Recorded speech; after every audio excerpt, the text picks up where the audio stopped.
একবার নবী সাল্লাল্লাহু আলাইহি ওয়াসাল্লাম ঘরে বসে আছেন এবং তখন ফজরের আজান দিয়েছে।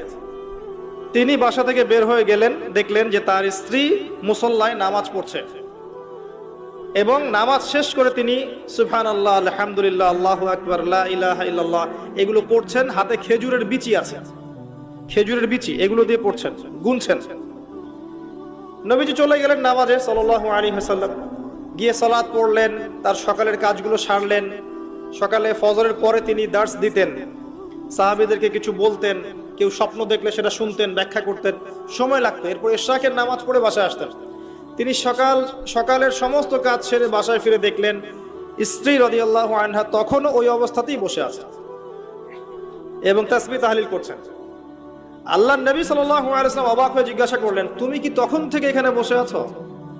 তখন থেকেই তাসবিহ তাহলিল করছো? তার স্ত্রী বললেন, হ্যাঁ ইয়া রাসূলুল্লাহ।